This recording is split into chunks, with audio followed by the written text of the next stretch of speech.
Dia punya niat jahat mau mencuri, tapi karena dikunci, nah akhirnya nggak berhasil, nggak terjadi C itu. Itu panjenengan pegang. Jadi C itu singkatan dari kriminalitas, kemudian N itu singkatan dari niat jahat, sedangkan CK itu adalah singkatan dari kesempatan. Jadi C sama dengan N plus K. Ini guru masih kok Ital. Lanjut.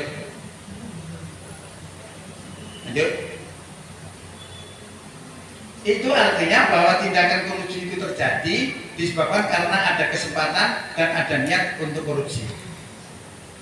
Hanya niatnya tadi tidak ada, punya kesempatan tidak terjadi. Nah sekarang dibalik, orang itu punya niat tapi kesempatannya nggak ada, jadi tidak terjadi. Lanjut. Tetapi kalau kesempatan untuk korupsi ada, kesempatannya ada, namun niat untuk korupsi tidak ada disebabkan pengaruhnya iman yang ada padanya, maka tindakan korupsi tidak akan terjadi. Lanjut. Untuk memperjelas bahwa tindakan korupsi itu terjadi adalah dikarenakan lemahnya iman. Jadi persoalan orang korupsi itu hanya perkara iman saja nih. Makanya dengan poso ini mengembalikan kita untuk menjadi jati diri kita yang sebenarnya. Itu adalah bentuk kasih sayang Allah pada kita. Supaya kita menjadi orang yang terbaik selamat dunia akhirat. Kalau sudah orang itu iman saja tidak perlu dikontrol, karena dia akan menjaga dirinya sendiri dari keimanannya. Lanjut. Dapat kami berikan contoh, ya. Contoh kisah seorang pengembala kambing yang tidak mau melakukan korupsi walaupun dia punya kesempatan untuk korupsi. Seorang pengembala kambing punya kesempatan untuk korupsi, tinggal dia punya niat atau tidak. Kalau dia tidak punya niat tidak akan terjadi. Kalau dia punya niat akan terjadi karena dia punya kesempatan dan punya niat. Kalau dia punya kesempatan tapi tidak punya niat tidak akan terjadi. Namun pengembala tersebut tidak mau melakukan itu disebabkan pengaruh imannya.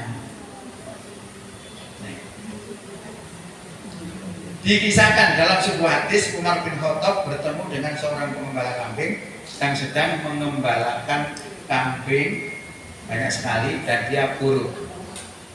Bukan miliknya tapi milik majikannya. Lanjut. Seandainya kambing itu diambil satu ekor saja, pemilik kambing itu tidak akan tahu.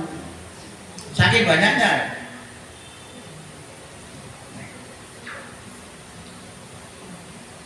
Hal tersebut berarti dia punya kesempatan untuk melakukan korupsi dengan menjual kambing yang digembalakan itu. Lalu Umar berkata kepada pengembala tersebut, jualah kambingmu itu satu ekor saja kepada saya. Kalau dia mau, selamat. Artinya apa? Tidak diketahui oleh yang punya. Lanjut. Pengembala itu menjawab, ini bukan milik saya Tuan, tapi ini milik majikan saya. Umar berkata, lanjut, sudahlah katakan saja kepada majikanmu bahwa kambingnya dimakan serigala. Ini apa penjelasan gambaran di sini apa?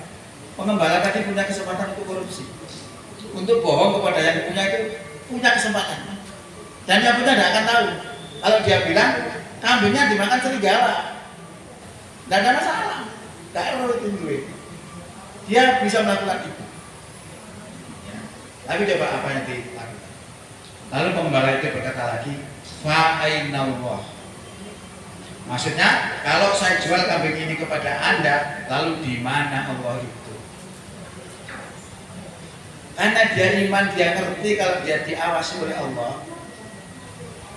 Walaupun dia punya kesempatan untuk korupsi tadi, dia tidak mau melakukannya karena dipengaruhi oleh imannya tadi. Makanya pemerintah dulu ngedekno bayarane para pejabat pancet korupsi ini tambah gede. Masalahnya bukan kurang bayar karena masalah iman.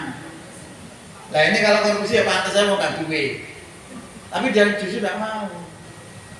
Dan dia bisa menjaga dirinya dengan iman. Makanya kalau satu perusahaan atau sekolah macam-macam itu,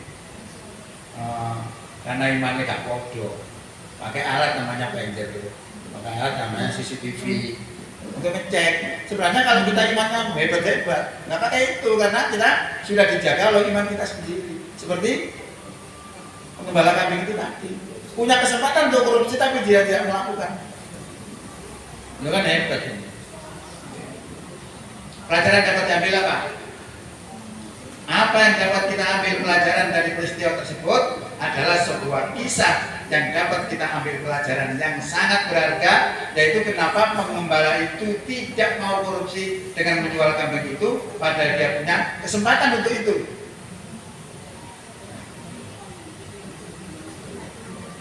Ternyata dia tidak melakukan korupsi tersebut karena dia mengetahui bahwa apa yang dilakukannya Allah senantiasa akan melihat dirinya. Dan akhirnya dia tidak melakukannya walaupun kesempatan itu ada. Maka dengan kata lain, dia tidak melakukan korupsi dikarenakan pengaruh iman yang ada pada dirinya. Jadi sehingga dari korupsi itu aja lemah iman. Masih dibayar apa piroai itu pancet, tambah menggiurkan. Ya, seperti di Pertamina itu direkturnya bayarannya sampai 40. Ijik korupsi. Mau mana bayarannya men? 200 tambah korupsi ini. Bayarannya miliaran ijik korupsi. Nah ini sebenarnya bukan masalah bayaran. Memang imannya yang perlu untuk diperbaiki. Nah poso ini cara memperbaiki iman kita. Lanjut. Inilah yang kami maksud dengan pendidikan karakter bangsa itu, yang sebenarnya adalah pendidikan Islam itu sendiri. Untuk menghilangkan korupsi, seseorang harus memiliki iman yang kuat. Nah, orang yang memiliki iman yang kuat, maka orang tersebut ketika menjadi pemimpin tidak akan korupsi, dan kalau menjadi buruh, mereka akan menjadi buruh yang jujur. Ini bukti bahwa korupsi itu latar belakangnya bukan kurang bayaran, tapi karena kelemahannya. Lanjut. Oleh karena itu pendidikan iman menjadi penting untuk ditingkatkan, yaitu dengan membentuk pribadi-pribadi yang memiliki iman yang tangguh. Itulah yang menjadi semangat dan tujuan kami dalam memilih judul ceramah membongkar akar korupsi. Bagaimana judulnya cocok kan buat yang isi dia. Halo, saya buat judul tadi membongkar akar korupsi. Cocok tak dengan uraian-uraian itu maksudnya. Jadi kalau kita orang bisa paham dengan apa yang kita maksudkan, berarti dakwah kita berhasil. Kesimpulan, nah sekarang disimpulkan. Kesimpulan terserah, kita buat panjang yang bisa, kita buat pendek yang bisa. Jadi oleh karena itu pastikan mulai hari ini, jam ini, menit ini, detik ini, dan seterusnya kita bangun pribadi-pribadi yang memiliki iman yang tangguh. Lanjut. Sehingga tidak akan ada lagi koruptor di negeri kita ini, dan yang ada adalah keberkahan dari langit dan bumi dan kecurahan Allah kepada kita semua.